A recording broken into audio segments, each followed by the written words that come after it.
गुरुर्ब्रह्मा गुरुर्विष्णुः गुरुर्देवो महेश्वरः गुरुः साक्षात् परं ब्रह्म तस्मै श्री गुरवे नमः तस्मै श्री गुरवे नमः तस्मै श्री गुरवे नमः. We are in Amrutanubhav, chapter 5, OV number 29, and we are looking at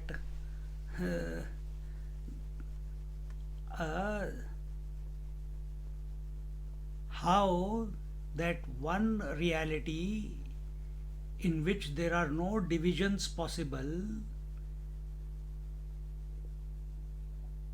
as if, very important, as if appears divided. And what does it appears as? It appears as aham and idam, the I and that. And the moment it appears as aham and idam, that reality, that pure consciousness is no longer called as pure consciousness with reference to the aham and idam. It is called conditioned consciousness. Another name for conditioned consciousness is mind.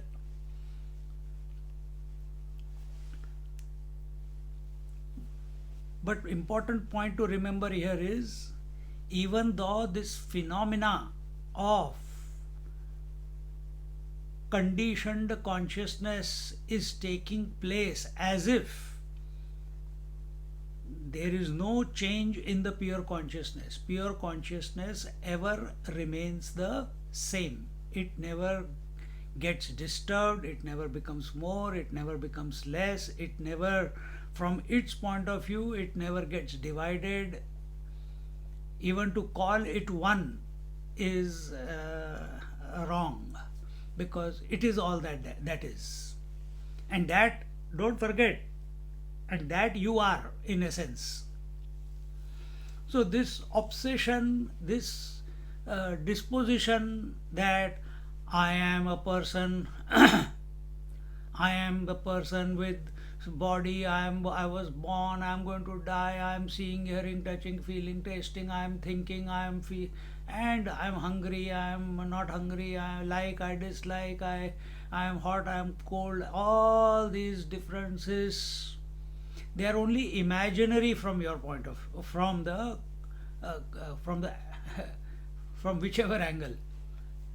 You are in essence the infinite one who has never gone any change, because any change, when you say in your observation that this is that I was awake, that I was hungry, now I'm not hungry, before I was having good eyesight, now I'm not having good eyesight, before I had a broken leg, now it is healed, before I was sleeping, now I am awake. It is always with reference to something. It is always an observation which is repeated as information. So who is observing? You, while you are going through life, you are not able to be the observer because of our over investment in the experience. But really speaking, are you the experiencer or are you the observer? Are you the witness? And experience only takes place where there is two, the aham and idam. And the whole journey is, if you want to understand, why do you go to sleep? What happens in sleep where you experience bliss? what happens? The distance between aham and idam is reduced to the minimum. Meaning, as the distance between the two becomes less and less and less, to that extent, the duality becomes less and less and less. Experiences become less and less and less, and the bliss becomes more and more and more. So when you are feeling hungry, your food is outside, you are here. Very, very gross example. So when will your desire for food, desire of hunger, the insatiated, the feeling of incompleteness, when with regards to food, when will it become complete? When it will go away? Only when the food not just comes close to you, it has to become one with you. So distance between you and the food is zero, isn't it?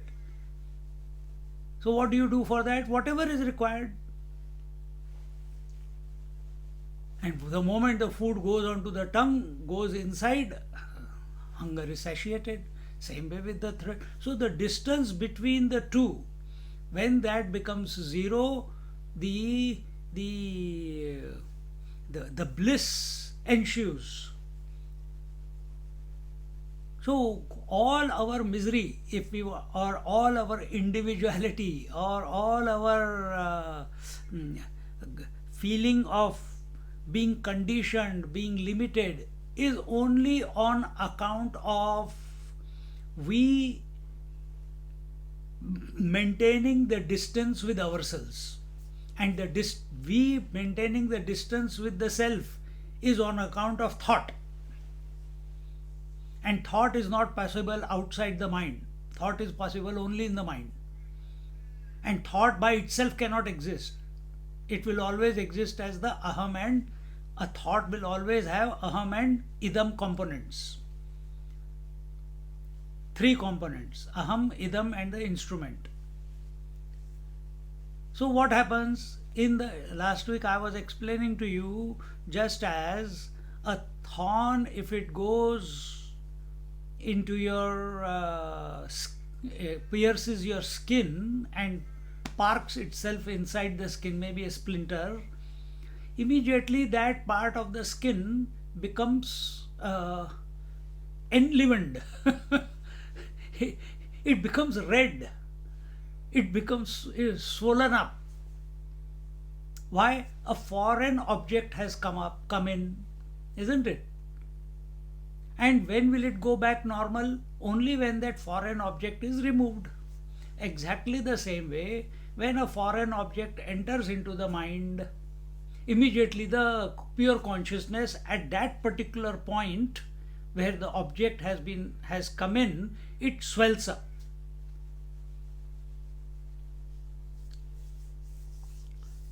The moment it swells up, now for example, you are seeing me in the light. Without light you cannot see me. But if I put this way, now what do you see?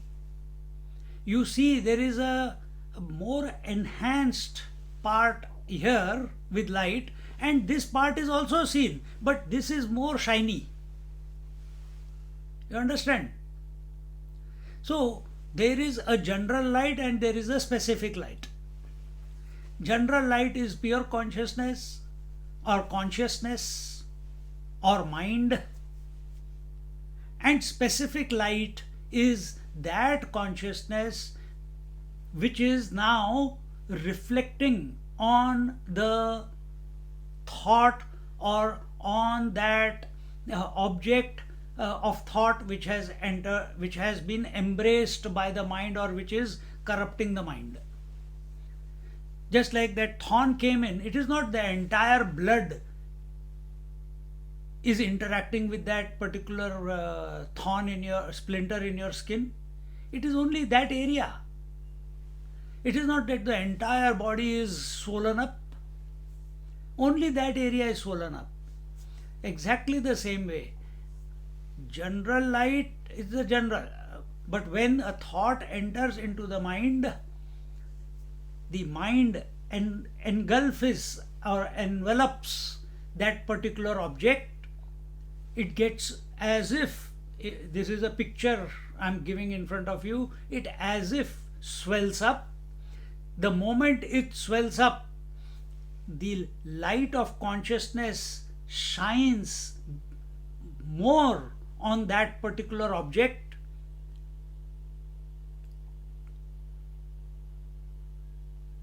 See, if I have this, if you have a balloon, for example, a balloon is flat, no air inside, general light, you can see it.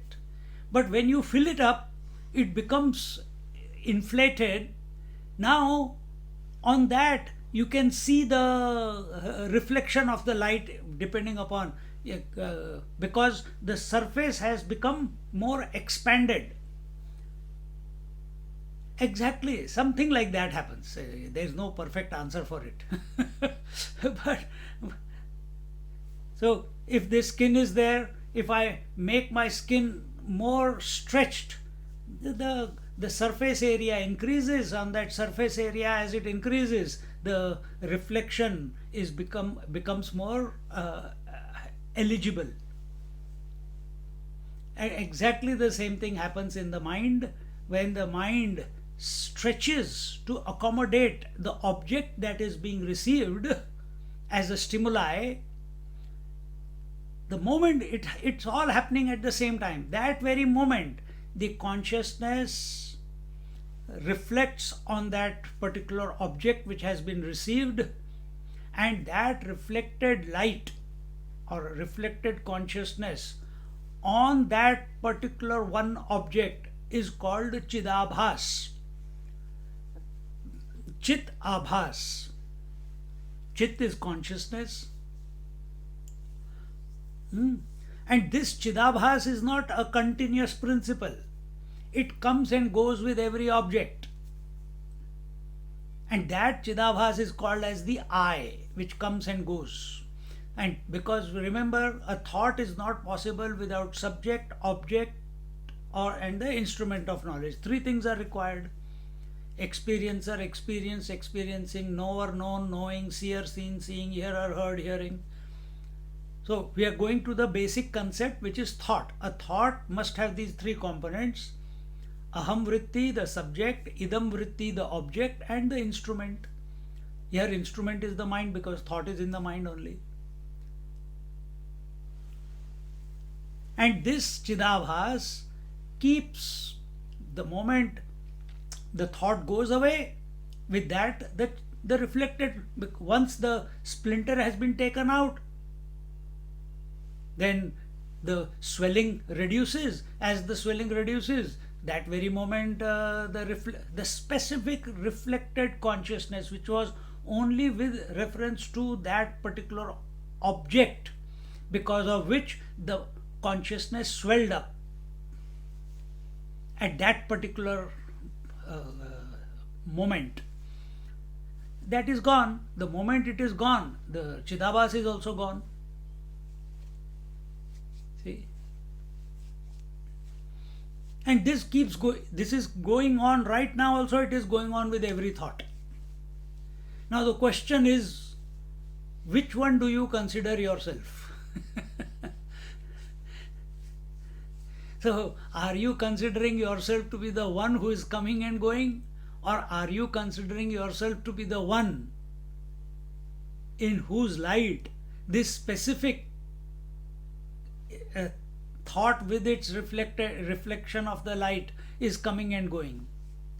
Are you considering, take it at a larger scale, are you considering yourself to be the what do you call, the waker who is coming and going, dreamer which is coming and going, sleeper which is coming and going, or do you accept yourself as the one who is unaffected by the one which is coming and going? Because that what is coming and going is phenomena, and you have an direct experience that you have never come and gone, in spite of waking, dream and sleep coming and going. So now remember what I told you the example before? Before I gave you the example that if the gap between aham and idam is reduced, then the story is over. Then the separation concludes. The So how do you bring that about? How do you bring the reduction of the gap between aham and idam? Because both are expressions of the one alone. How do you reduce the gap between the husband and the son? Husband is pulled by the wife and son is pulled by the mother. Many houses this problem is there. What do I have more duty towards? 2-3 weeks ago only one person called me. Swami ji I am feeling guilty. मैंने कहा क्यों क्यों परेशान हो रहे हो यार? नहीं नहीं, my mother is demanding so much. She says come back to India. Is it not your duty to take care of the mother and father, and we are all alone here, and you are going and enjoying yourself? And this is how mother is talking, full blackmail. Is it not your duty to come and take care? We also want to see you. You also want to play with our grandchildren, and you are enjoying there, and we are here. No one to take care of us in COVID and this. Are you having COVID? No. Are you going out? No. But emotional blackmail is going on. Swamiji, in that 2-3 minutes of talking, Ganga, Jamuna, Saraswati also started. What is my duty? What should I do? Should I go back? I am doing PhD here. Look, PhD teacher, student. I feel pulled between two. Should I be? I said, what does your husband say? He doesn't want to go back. I said, then why you are even entertaining that in your mind? Go there whenever possible and come back. Go for holidays. No, but I have not been able to go for 2 years. I said, nobody has been able to. You are not a special person. Every person on this planet is not able to travel right now. Then what should I do? I say, what do you say? No, it is my responsibility to take care of my children. They are getting good education here. Environment is good, less stress, this, that. I said, then your responsibility towards whom first? Towards your children and immediate family, or to your parents? That is what I don't know. See, after marriage, your first responsibility is towards your children and your husband, or your wife and your children. See,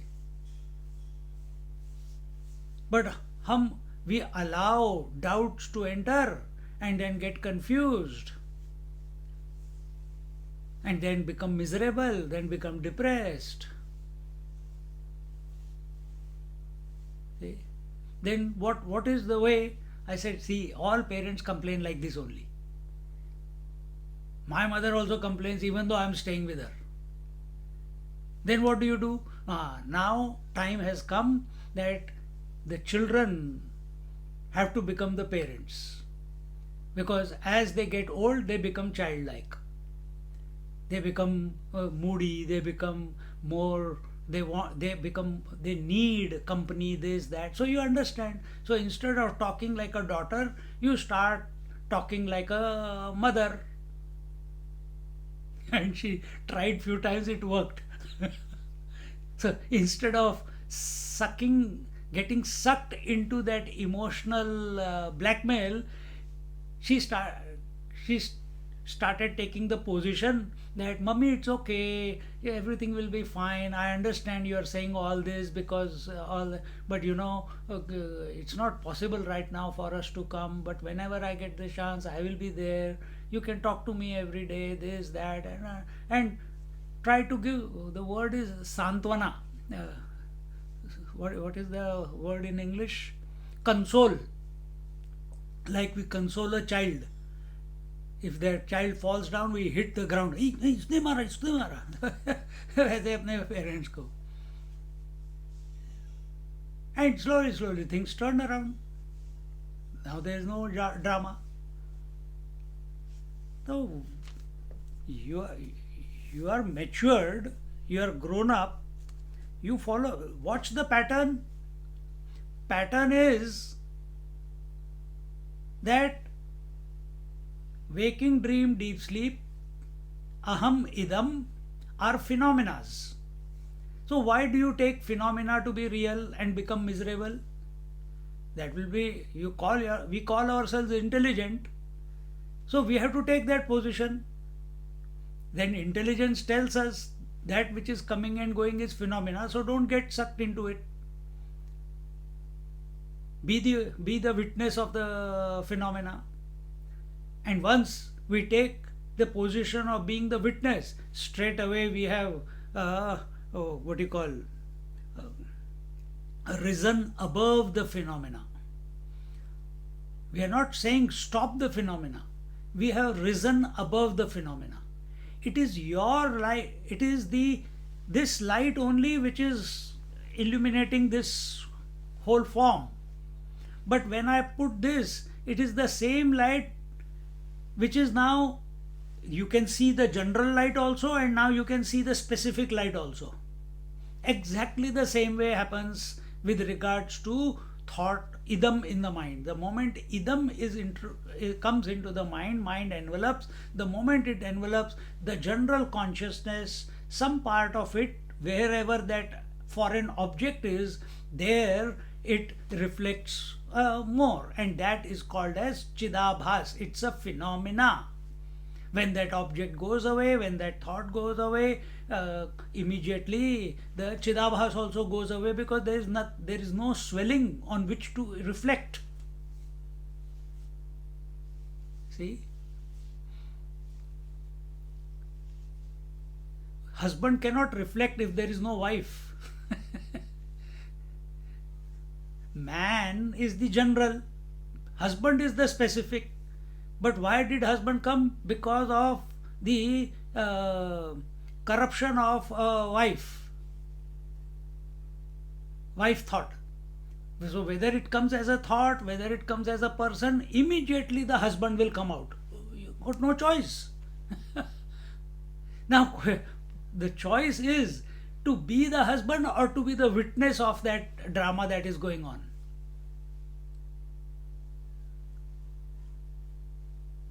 And same thing happens when the children come, then the father comes out. You cannot have a father in front of children, you cannot have a husband coming out of the man. It will be the father only. So so what I am talking about is the father or the husband or the brother, these are specific association, that is the specific light of the consciousness that I am. And that specific light is the Chidabhas with reference to the object that is in front.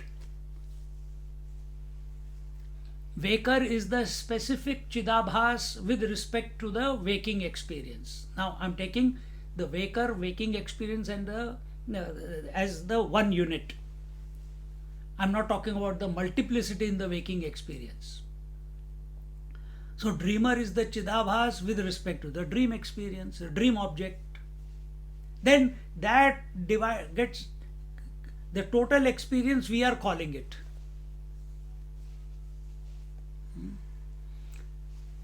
See?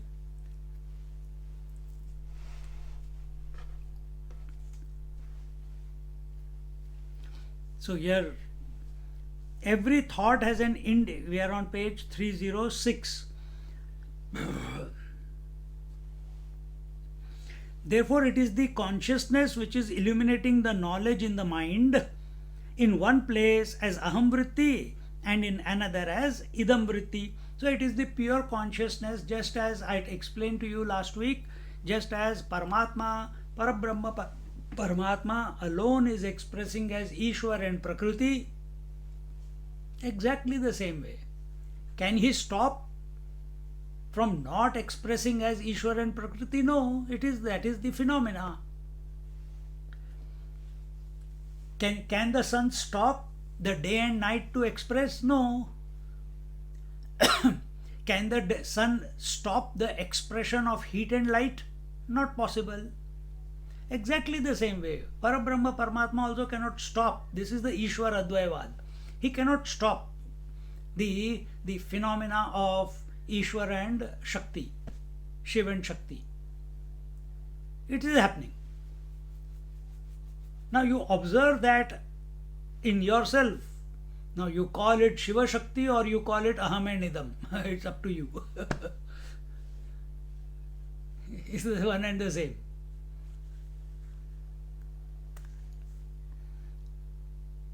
From the Parabrahma Paramatma point of view, nothing like that is. But we have not reached that point yet. We are where we are.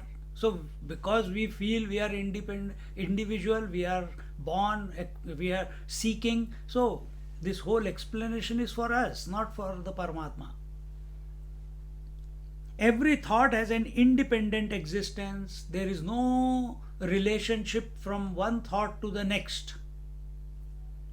And that is, there is no relationship between one dream and the next day's dream. No connection. Same way, there is no connection between today's waking and yesterday's waking also. This imaginary continuity between yesterday and today is called the ego. Understand this, catch this. You, in essence, are the continuous one. When you take a specific position, say waker, you are still the continuous one, the pure consciousness. But now what you are doing, you are superimposing that continuity on the object of experience. And when you are on the inert, on that which is coming and going, and when you superimpose, project that continuity of yourself with reference to the objects which are coming and going, the result is ego. The result is ego. When you recognize yourself to be continuous in spite of the objects coming and going, with references coming and going, then you are realized. Simple. If that is sounding a bit too, oh my God, kaise? It's very simple. But then we are so addicted to doing something. Okay, do it. What? We are breaking it down to Aham and Idam, and now you reduce the distance between Aham and Idam. Either you expand the distance between Aham and Idam, or you reduce the distance between Aham and Idam. But who are we? We neither expand nor we reduce, make it zero. We hang in between like Trishanku.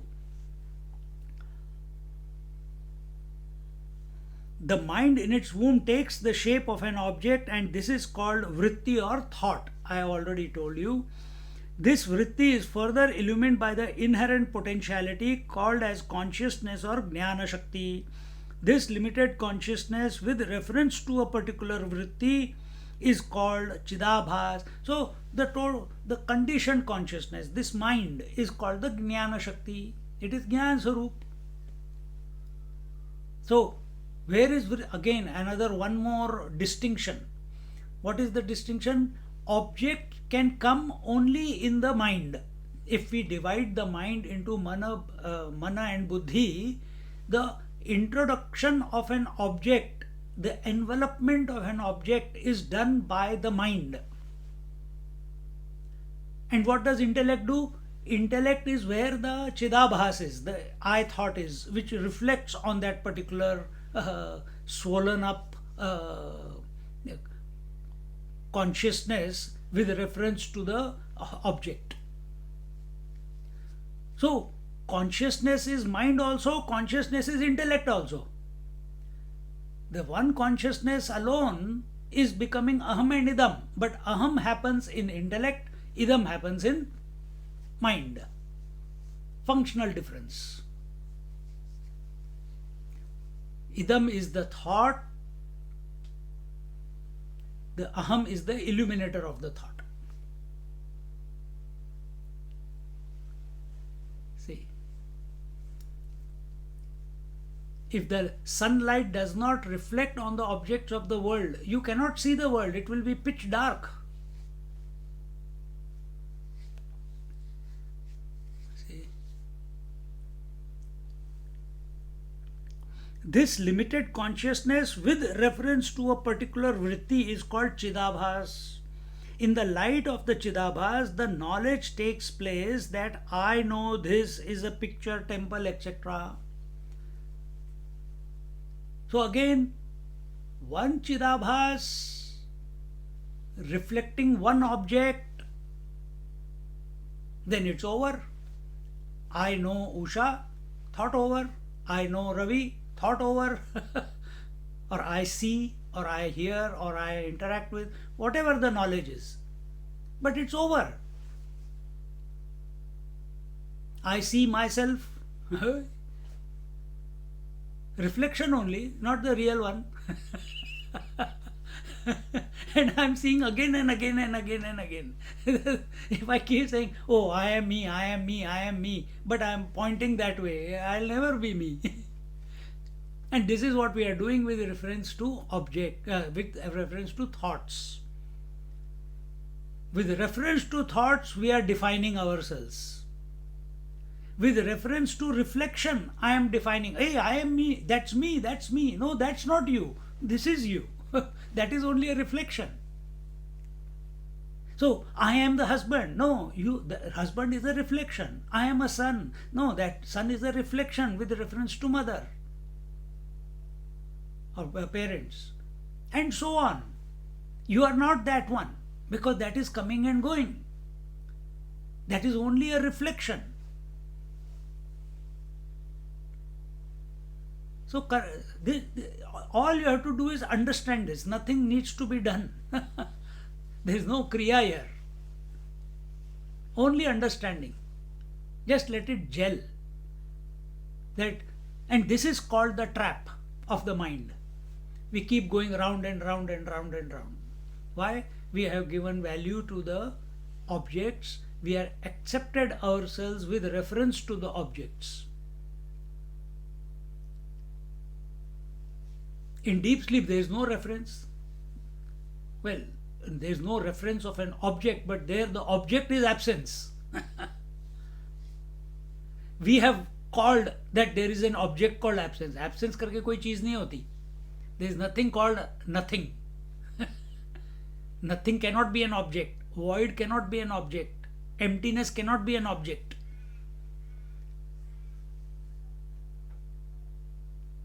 Then what is? When you become conscious of the absence of all objects, that very moment consciousness reveals. But when we are identified with inert and forcefully bringing us to forcefully removing the objects from the mind by effort, then this idea that there is nothing there. Now what should I do in nothing? Now nothing means nothing. How can there be something called nothing? There is nothing called, there is no something called nothing. Nothing means zero. Nothing means void. Void is not an object of cognition. But someone is there. That you are. That you are. In the light of the Chidabhas, the knowledge takes place that I know this is a picture, temple, etc. However, the knower of each object is an independent entity. See, now I'm just taking this example right in front of me. When I look at Usha, I know Usha, I know Ravi, I know uncle, I know so on and so forth. But when I take my attention from these reference points, now there is no reference point. Then I come to the main screen. What is there? Oh, I am in my room, in the room. Oh, I am me. I, now I am in reference to myself. Now imagine the screen to be the mind, and in that mind there are no other references. Imagine here the reference is still the form that is reflecting back towards me. Imagine there is no form also. Then what will be there? Imagine in your mind you come to a point where all referential thoughts, all idams are have been dissolved. Now there is nothing. You say there is nothing, but that is with reference to objects, that there are no objects. But nothing is not an object.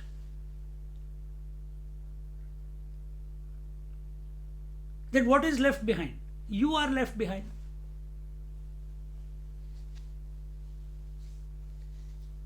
See? And if you take one penultimate step, if you want to understand it, a bit grosser understanding, that now in that screen of the mind where there is no object of reference, now only one is left. What is that? I reflecting I. So I, the consciousness, is reflecting in the mirror of the mind as consciousness. Just as in the waters, when the waves are not there, the moon is reflecting as the moon. Because I cannot come to know myself. I cannot come to know myself. Because self is self-knowing. I cannot come to know myself through thoughts. I cannot come to know myself through thoughts. All I can do with the thoughts is dissolve them, melt them away, annihilate them, rise above them. And every now and then, whenever the meditation happens, as a result of this type of contemplation, the mind becomes all object free, meaning the water becomes wave free, and you come to the complete understanding, knowledge, complete knowledge, direct knowledge that I am that. So I will not say that I am Usha or I am Ravi or no, I am the one who is reflecting there. That is the one I am. No doubt about it. Now this is very limited example because here I am looking at my own form. There is no form. In the mirror of the mind, there is no form. Then consciousness reflecting consciousness. And when you say, Arey, then why am I seeking myself? Because whenever you say, I am that, that becomes an object of knowledge. I am the self, then the word self becomes an object of knowledge. I am Satchidanand Swarup, then Satchit Anand become reference of knowledge, object of knowledge. And what is this topic? That the words of Satchit Anand, self, one without a second, I am pure consciousness, etc., they are all used only to cancel the opposites. So when you come to that point where there is no other referential point, reference, no idam, then I doesn't need to appear as a thought. And once you come to know yourself completely, hey, this is what I am, without giving value to the absence, because absence करके कोई चीज नहीं है. And then will you remain in that absence all the time? No. Then phenomena will continue. How do you know that? Every day it happens. Waking is a phenomena, dream is a phenomena, sleep is also a phenomena. So you got controllable thoughts in the waking, uncontrollable thoughts in the dream, and no thoughts in the deep sleep. This is happening right now also. When I'm speaking, there is thought. When I take a break or between two thoughts, there is no thought. So this phenomena goes on. But now, because we have recognized who we actually are, now we are not influenced by the phenomena. We are not influenced by the object. The Chidabhas, the Aham and Idam will continue taking place in the mind. Because that's the phenomena.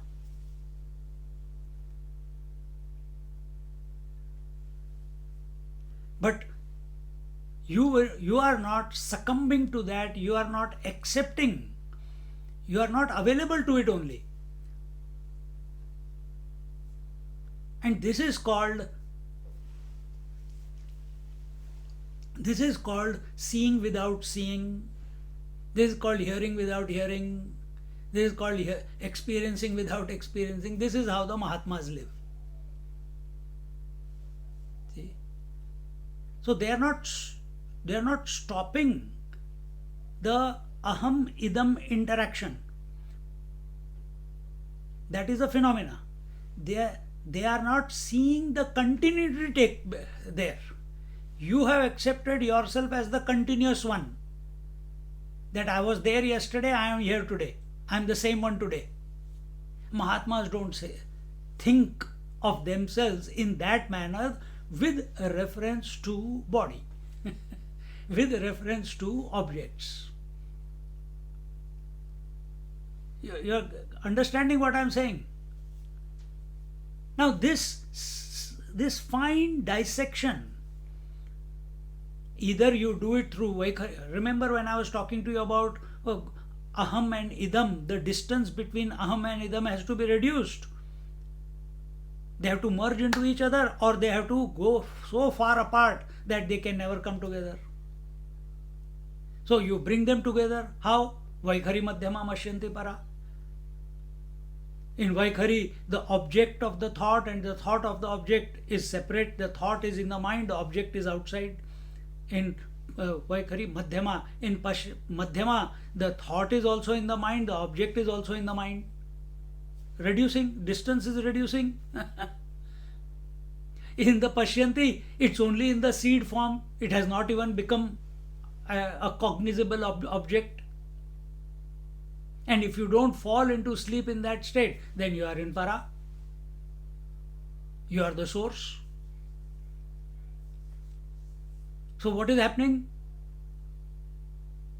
You have merged the subject, the object and the subject. That is why the sound, and for that you need to love. You want to merge into the divine. Whether you call it God realization, self-realization, it is the ultimate love. So you want to merge into the Lord. The distance, the imaginary distance between you and the Lord is reducing when you take the name of the Lord, isn't it? And when the consummation takes place, when the surrender takes place, there is no distance between you and the Lord. That is called God realization.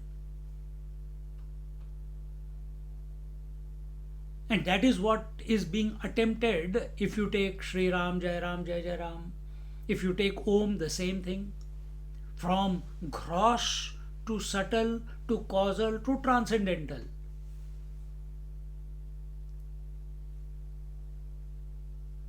And then Vedanta begins. Then after that Vedanta begins. See? So it's that simple. It is not a very hi-fi process. Then why is it feeling so difficult? Because of our obsession with the changing. You have to be in love with the changeless. That's all. So shift your love in the right direction.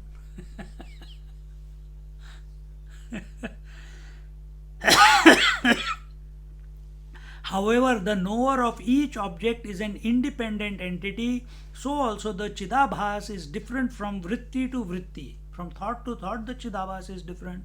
But there is a continuous thread, Sutre Manigana iva, like a thread on which gold beads are strung. So, mind is the sutra, the mind itself, the consciousness is the sutra, the mind itself has become, the consciousness itself has become aham and the idam. It is pervading the aham and idam because aham and idam cannot be outside consciousness. Oh, but you said the object comes and enters. Where is the object? Object is also in the mind only. It's like a bubble comes from the depths of the ocean. Where was it? Did it come from outside? No, it did not come from outside. So it's coming, coming, coming. What is that coming from the depth of the ocean? Say thought, desire, or whatever. It comes up. The moment it comes up, if one bubble comes up on the ocean, the moonlight will reflect on that swollen water when the bubble pops up, isn't it? So there is a general light which is illuminating the lake, and when that bubble comes up, there will be a reflection of light on that bubble also. Exactly the same way. The entire universe is within the consciousness, it cannot be outside the consciousness.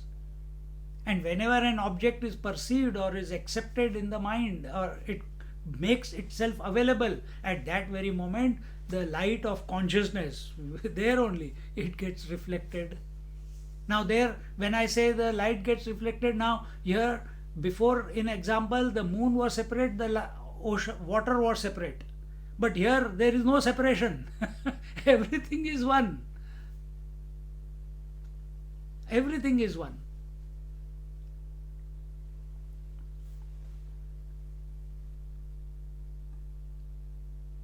Thread in which gold beads are strung, which is supporting the Chidabhas, the knower of the thought and thought which is known. So the aham and the idam, the pure consciousness which is manifesting as idam vritti and aham vritti in every thought is one without a second. It is the pure consciousness. So pure consciousness with reference to aham vritti and idam vritti is called mind.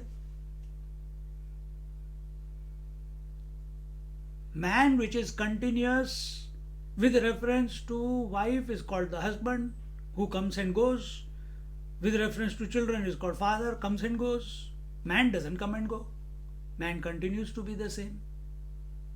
Now apply the same principle with reference to thoughts. Catch this. But for that you need to slow down your mind a little bit. It cannot happen. You are running after money, you are running after children, you are running after the world, you are running after food, you are running after experiences. I've got a big bucket list, and you are afraid of COVID and afraid of dying, and then it becomes very difficult. You need to some extent, you need to first slow down your mind. You cannot do this. This contemplation cannot take place. Well, it can take place in Vaikhari, in the wake. It has to take place in the waking state, but in the waking state, we have to be in the sattvic mode, not the tamasic or rajasic mode. So in the sattvic, when we start chanting the name, and the thoughts slow down, go from Vaikhari to Madhyama, but you are still awake, you are not gone to sleep. So you are observing that the gross thoughts have become subtle thoughts, and just before the subtle thoughts are becoming going into samadhi or sleep, you catch it. There you begin this contemplation, because now the thoughts have slowed considerably and you are able to watch this process, that you are the observer of the thoughts, that is the japa, which is taking place by itself, a japa jap. Every thought of japa is coming and going, coming and going. Understand each mantra that is erupting in the mind.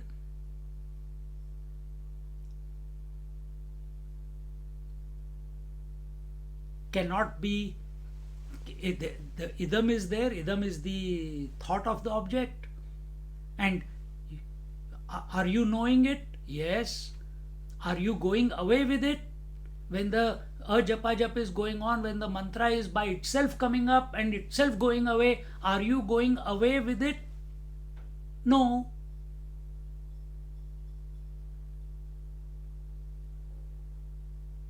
Then how did you know that the mantra was coming? Because you are the nature of light, and some part of you reflected on that particular, the moment the mantra came, it reflected, it became available, but you did not own it because you did not begin it.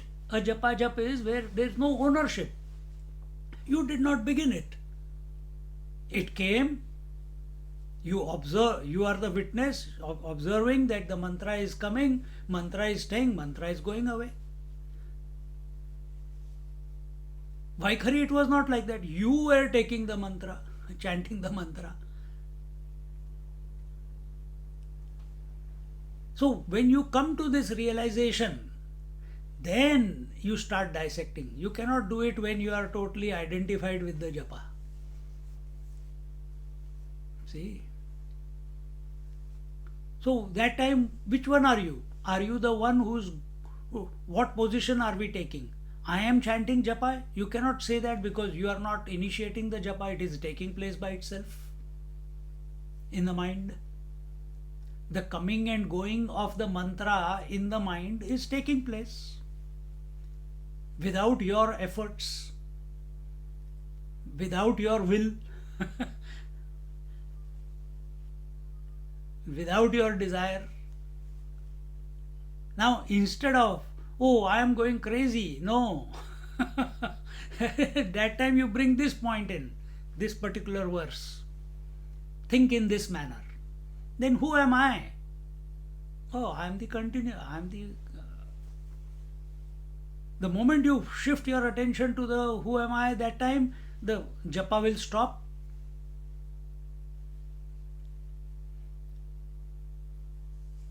And if it is done without understanding, you will go into samadhi. If it is done with understanding, then it's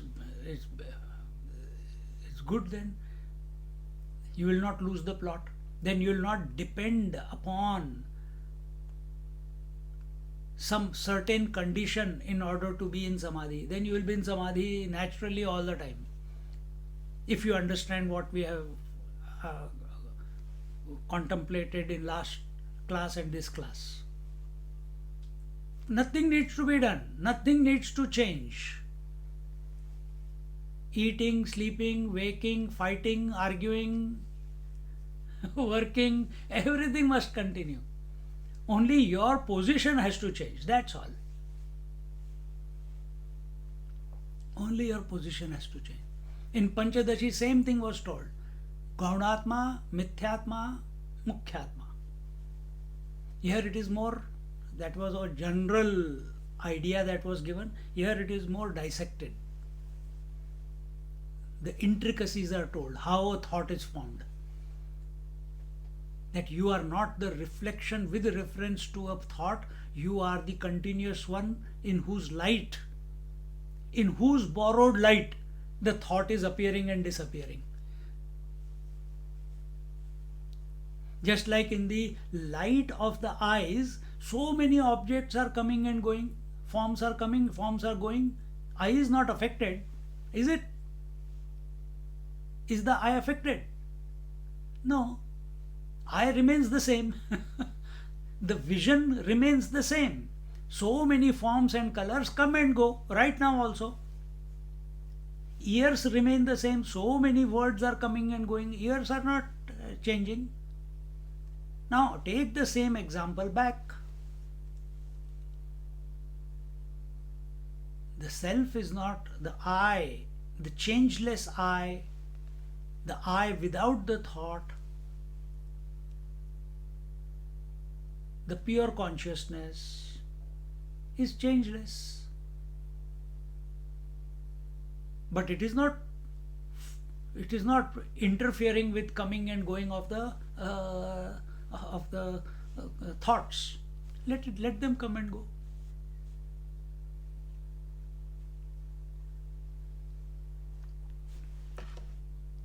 This is the ultimate psychology. This is called de-shrinking yourself. You can never be depressed if you think this way. You will have no psychological problems if you understand what you just studied. Well, that is in the book, but you have to apply. You are that pure consciousness. And if you can take this position, there is no, what Gita says, there is no sukha dukha samay kritva labha labho jaya jayo tato yuddhaya yujyasva. You will remain undisturbed whether there is joy, there is sorrow, there is gain or loss or success or failure. It is all happening in the phenomena. That is the nature of phenomena, because phenomena is always up and down. It is not a straight line.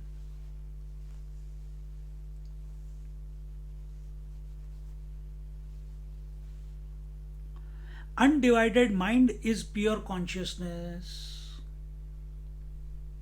What is divided mind? Divided pure consciousness. Divided pure consciousness is called mind. Simple. Keep thinking about this again and again. Divided pure consciousness is called mind. Undivided mind is called pure consciousness.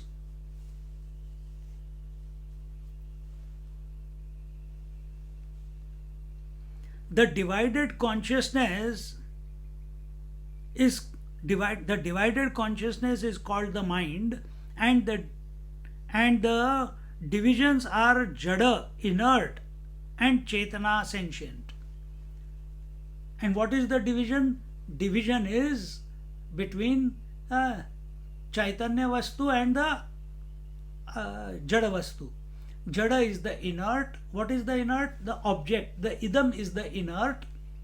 And what is the sentient? Chaitanya vastu. Chaitanya vastu is the chidabhas, the reflected consciousness, that light which is falling on the object to be perceived.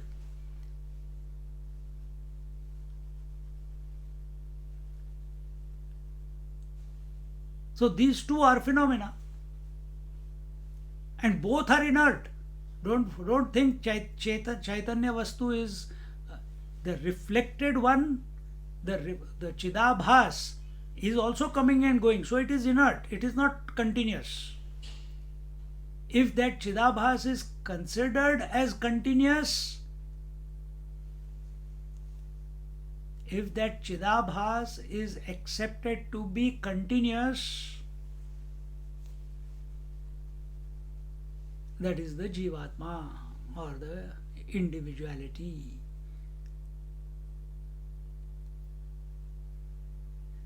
Because what is the object there? The body. This body. This is the object. And you are the consciousness, and you have accepted you are continuous. You were there yesterday, you are here today, with reference to the body. So, if we understand it correctly, there is nothing called soul also.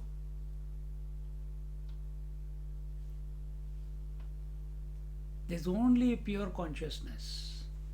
There is only the Atma Vastu, which is Nitya. Atma Vastu cannot be coming and going.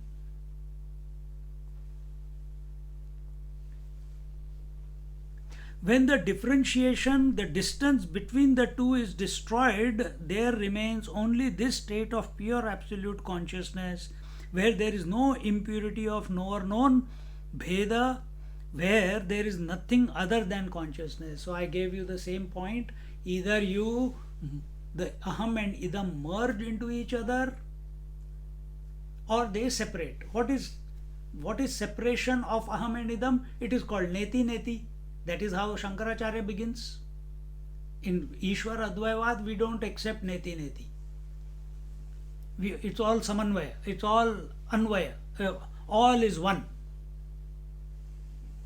But in Shankar Adi Shankaracharya's teaching and his bhashya and what we are saying, first there is separation of aham and idam, and then once you come to recognize aham as the unchanging one, then by study of Vedanta, what is the nature of his aham? It is of the nature of Brahman. And what is Brahman? Brahman is Atma with reference to the entire and to the, with reference to the creation. With reference to the body, same Brahman is called Atma.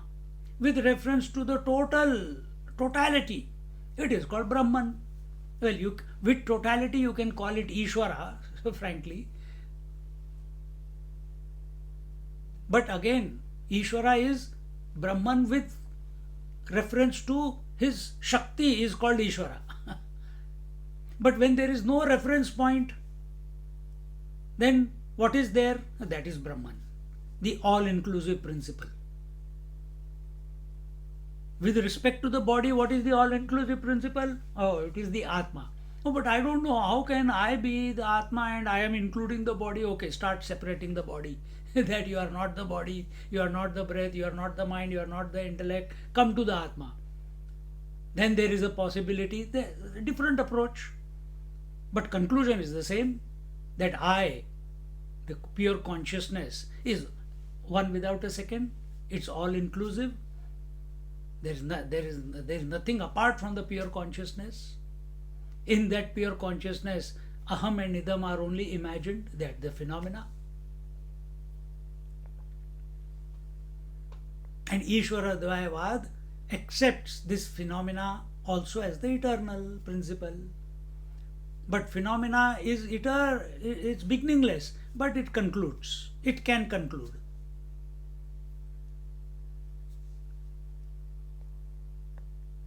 See.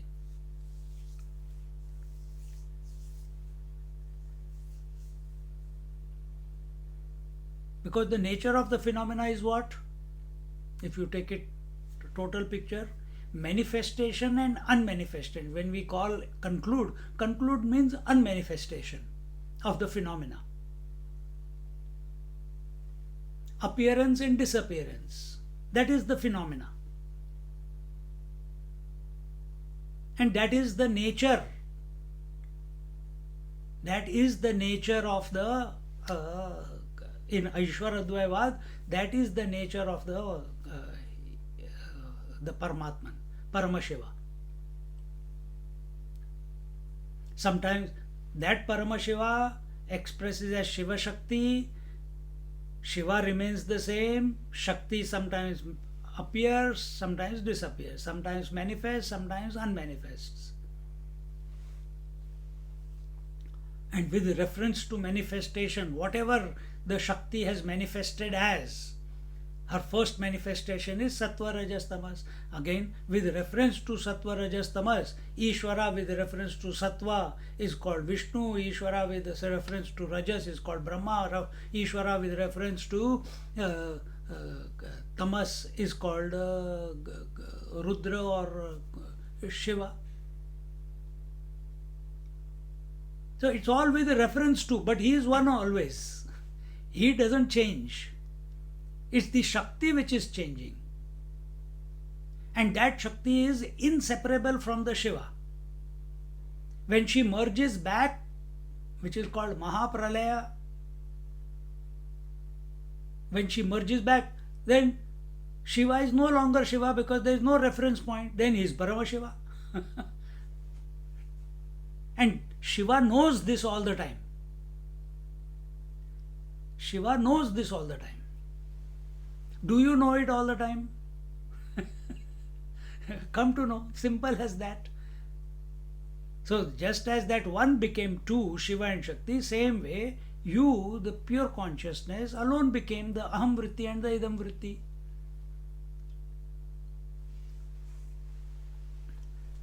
इसके बारे में we have to contemplate on it again and again and again and again and again till it gels. If it has not gelled in last two classes, then listen to it again and again. Sudden, for no reason, you will be quiet and be happy. अपने आप वैराग्य आ जाता है. But that vairagya is not inert. It's full of joy. It's full of bliss. It's full of inspiration. Because if it is without bliss, that vairagya will lead to depression. Losing. अरे life का कोई मतलब ही नहीं है. And you will lose the plot of life then. Vairagya, when it begins in our life, we become unstoppable. We want to serve more. We are so inspired, but for no reason, not wanting anything, not wanting to achieve anything, yet inspired, but totally vairagya, total detachment. And that's why you see Vivekananda, Chinmayananda, Shirdi Sai Baba, Satya Sai Baba, Ammachi, why they are able to tirelessly work? Because once you have, there is, as a result of this vairagya, where you are recognized you are not the body, there is no tiredness. And as a seeker, if vairagya is there, then why you must act more? Why does such a person becomes more active, more of a, does more kriya?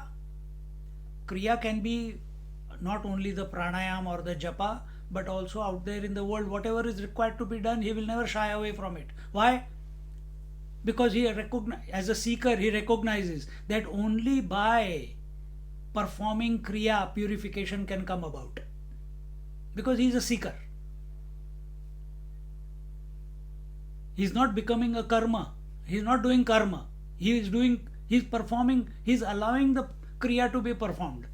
Whatever the situation demands. Because there is no likes and dislike. There is no attachment. Vairagya is there.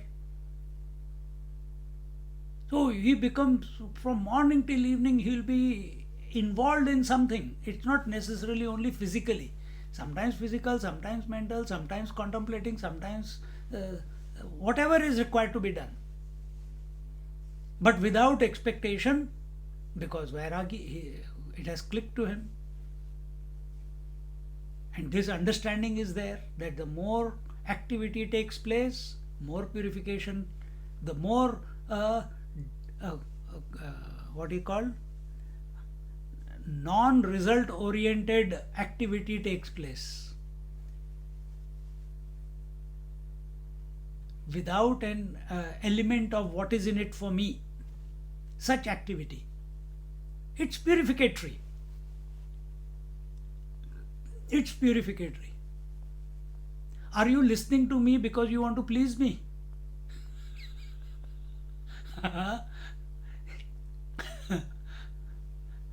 No. What will Swamiji feel if we are not listening today? This, that. Who cares?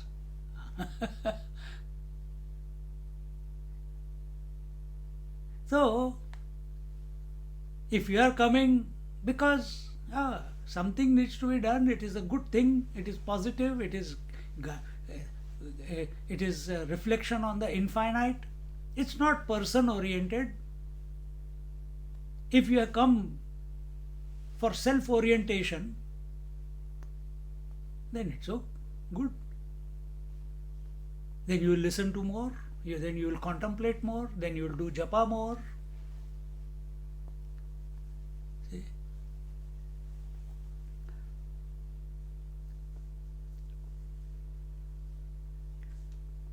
Where there is no impurity of knower. And what is purification? Purification is where the distance between the knower and the known is reducing and reducing and reducing. The distance between the aham and the idam is becoming less and less and less. Just as when you think of sleep every night, it is far away. It has not happened yet. Why? There are so many thoughts of the world, of the waking. But as you keep surrendering, keep thinking, and as the thoughts of the daytime, of the waking, become important. Why? Because you're not giving them value. You're only giving value to the sleep thought. You keep thinking, eventually a point comes where no thought of the waking disturbs, interrupts your continuous flow of attention towards sleep. Your urgency to merge into sleep. You will not merge as long as there is even one corruption of thought. And when all of them have been neutralized, once they have neutralized, we saw this thought, then the thought of sleep is also not required. So, what was keeping you separate from the sleep? The corruption of other thoughts, corruption of other thought of objects. Objects of thought. Well, when your eyes and are closed, it's thought of object. But when there are no thought of other objects, then the thought of sleep is also not required, because it did what it was required to do, which was to neutralize everything. Exactly the same way, the thought of existence, the thought of consciousness, the thought of bliss, the thought of aham brahmasmi, the thought of aham of eternity, the thought of infinite, they are all to counteract and neutralize the opposites. And once the opposite is neutralized, then this thought also is not required, and there you are, as you are. And this is happening to you every day. Every night you are going through this.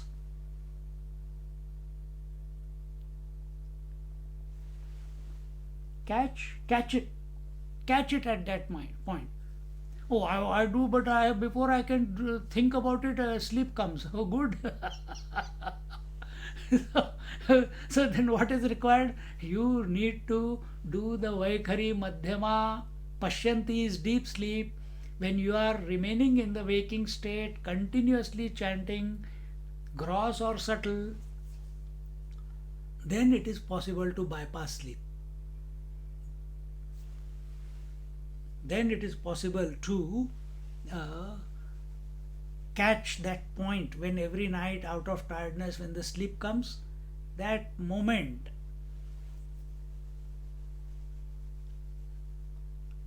you chant the mantra, sleep will come. If it is not coming, then you are not doing it enough. Do again more, do longer, do with don't force yourself, but sleep will come if you are not prepared. And when the sleep comes, if you are sitting in the chair and sleep has come, and again you remember, oh, Hare Ram, Ram Ram, Hare Hare, Hare Krishna, again, Hare Ram. Now catch yourself. Catch yourself. Only intention is enough. Slowly things will start changing. Where there is only consciousness, is it necessary to call it consciousness? Words are used only where there is two. Words are required where there is division. Where there is one, there is no word required, no terminology required. All this speech is useless when the subjective knowledge is revealed from within.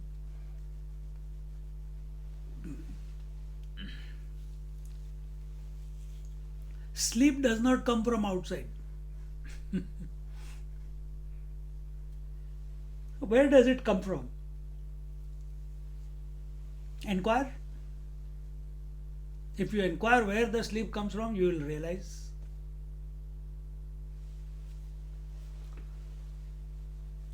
So self also does not come from outside. Coming from outside, conclusion will be, I think, therefore I am. That is as far away from the truth.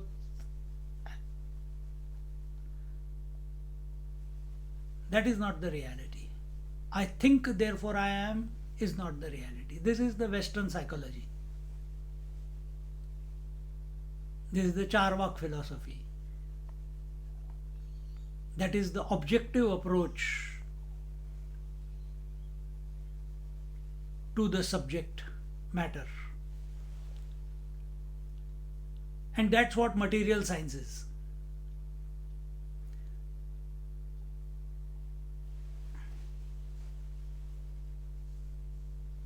Even the approach to psychology is also objective in the Western science, in the Western world.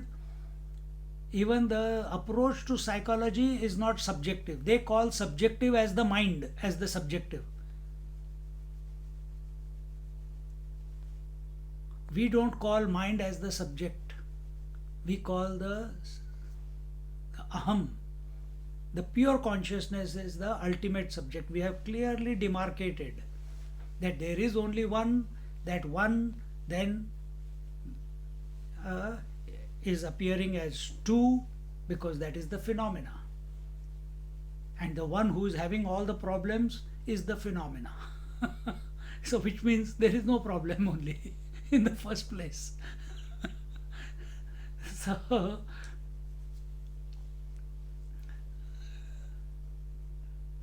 if you understand this, that all the problem is for the phenomena, then you will always be a man or a woman. If you don't forget that you are a man or woman first, and don't become husband, wife, brother, sister, then all issues are for these ghosts. There is no issue for the man or woman.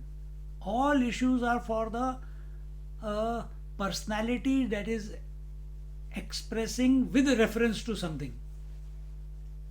And why it is expressing? Because you have invested in that.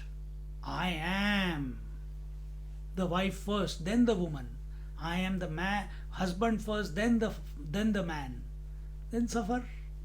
Who is suffering? The imaginary entity, the imaginary phenomena. Sort yourself out. The same thought continues with a subtle example.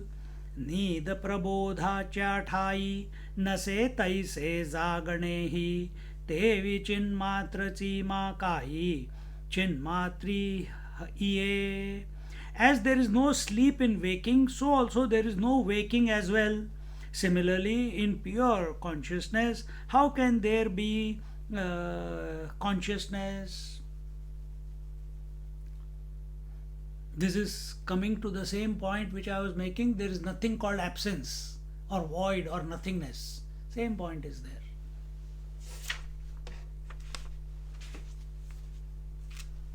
In the waking state, there is no sleep, so also there is no waking.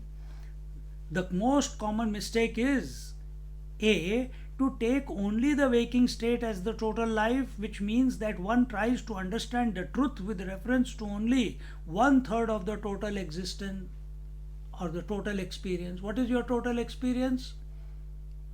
Waking plus dream plus sleep. And for some people who meditate, or they imagine they meditate, samadhi.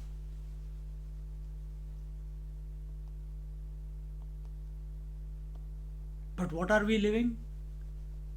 We are living only invested in the waking experience.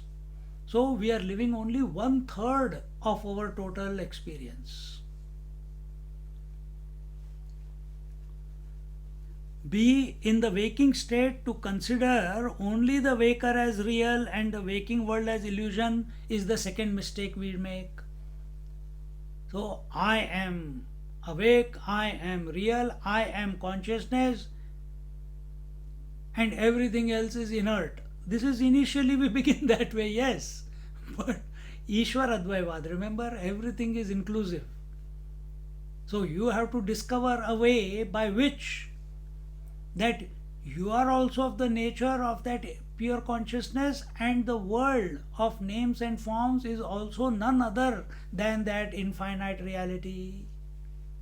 That is the Anvaya. So the wave has to realize that it is water, and all the other waves and oceans are also nothing but water. Then is complete realization. Only I am water. Who cares about others? No. Then I am the ocean. What about the rest of the oceans? No.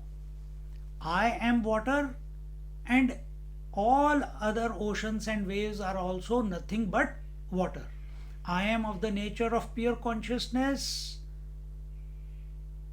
First, neti neti from our Shankara point of view. Then Anvaya, this Atma alone is the Brahman. Aham Brahmasmi. What is happening in that process? Everything is also the pure consciousness alone. In fact, when you take that position, then you're just as the water's view. From water's point of view, there is no ocean and wave. Story over. Ishvara's point of view, yes, there is appearance and disappearance of the creation. That's one step lower. Again, I am creating steps where there are no steps. Penultimate step and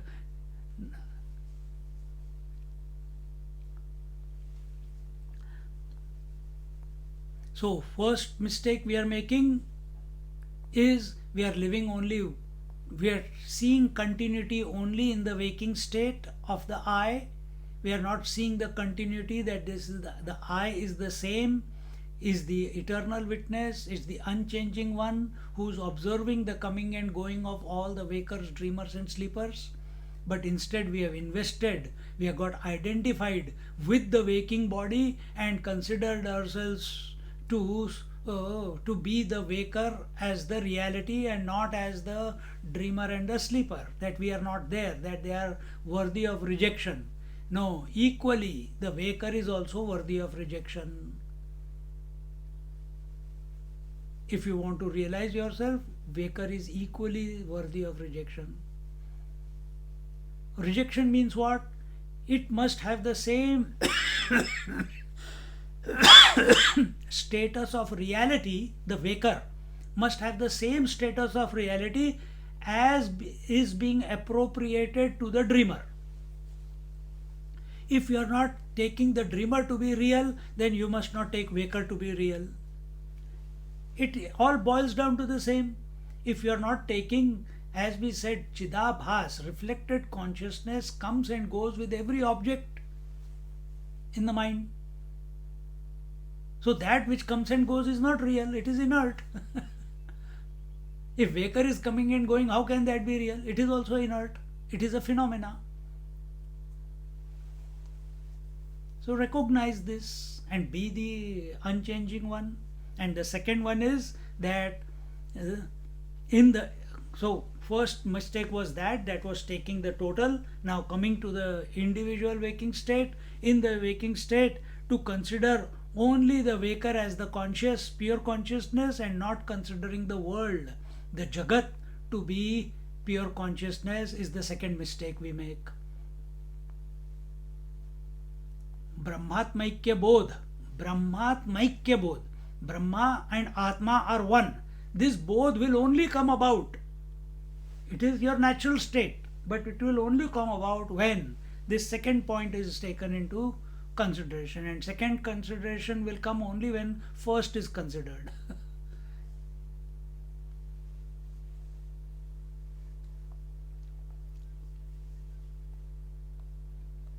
So when I say the wave is saying that I am the water, and not only I am the water but also the oceans and all the waves, which is the Jagat, is also nothing but water. This is Brahmatmaikya Bodh for wave.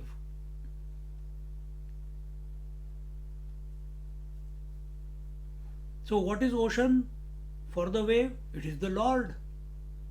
So for you, the individual, you are contemplating all other waves, Jagat, all other objects, Jagat, And what will be the ocean? Ocean will be the Lord, the gods, the Ishvara.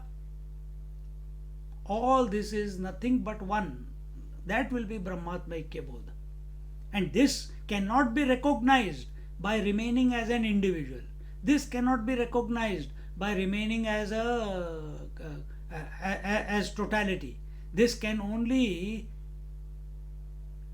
initially it will be available as an intellectual conviction, but the direct experience that everything is that one pure consciousness will only happen when all differences vanish from your mind. You are totally convinced that you are going to sleep. You are surrendered to sleep, but you have not slept. When will sleep happen? Only when all thoughts of the world have gone away from your mind.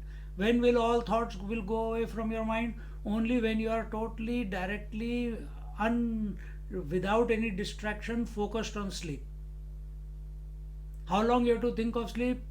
Again, till there is corruption of the world, corruption of the waking. When the last thought of the waking goes away, the thought of the sleep also goes away, and you find yourself to be you. Or you find yourself to be one with sleep. Same thing here only.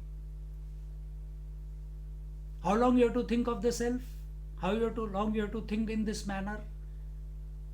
As long as you consider your life to be continuous only in the waking state, that the same body is continuing. No.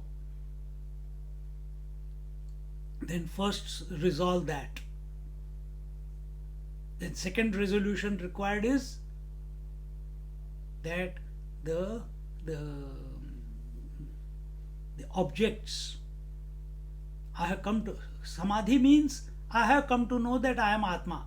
This is Samadhi, Nirvikalpa Samadhi. I have no doubt about it. Then what's the next stage? Next stage is this one, the B part. In the waking, not in the dream or sleep, in the waking only. Because that is the sattvic state. So first coming to recognize that we are of the nature of pure consciousness.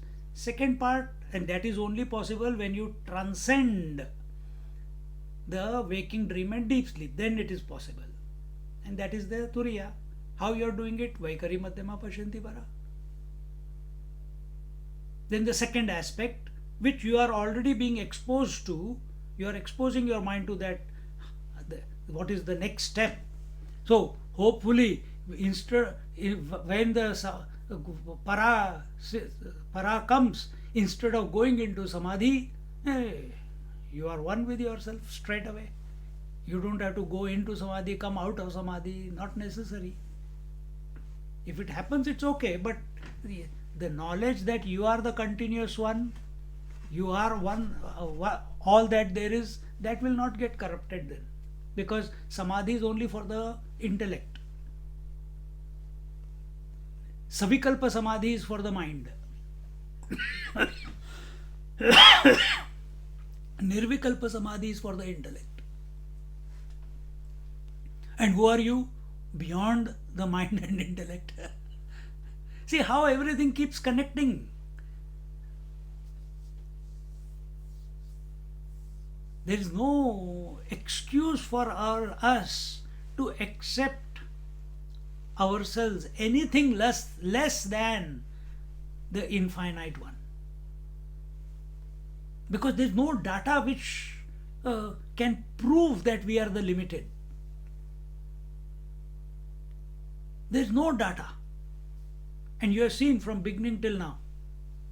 You have seen in the Upanishads. And it is common sense. It is not something hi-fi. It's common sense. Only our sages, our saints, they were able to put it down for our benefit. And Swamiji has written such a wonderful commentary on it.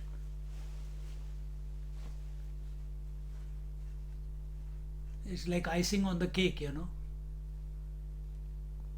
Without, just by reading it, the thoughts, and when you are in one with the theme, automatically the next thought, it's the natural consequence. And that's why you sometimes see I'm saying things which are coming in the next verse or the next paragraph. I have not read it. I am only reading while I am here with you. But it's the natural consequence of contemplation. It goes in that direction only.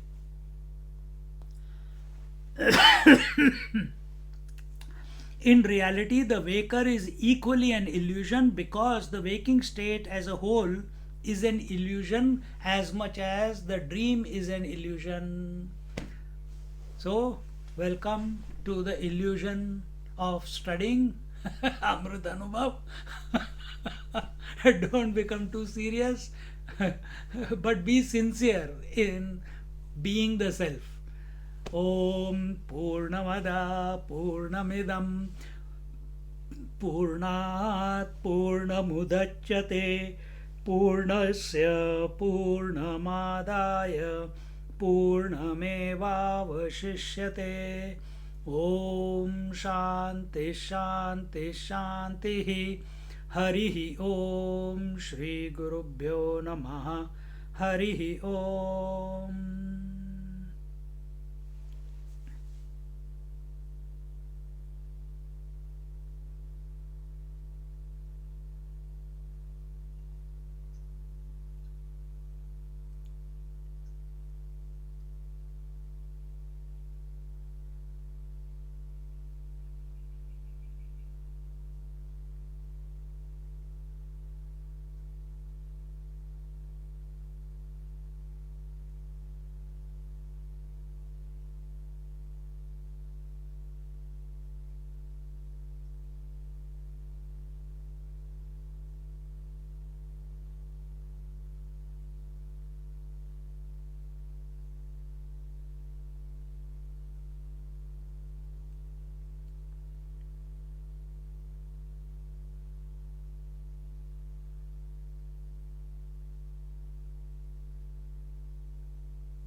Hari Om all.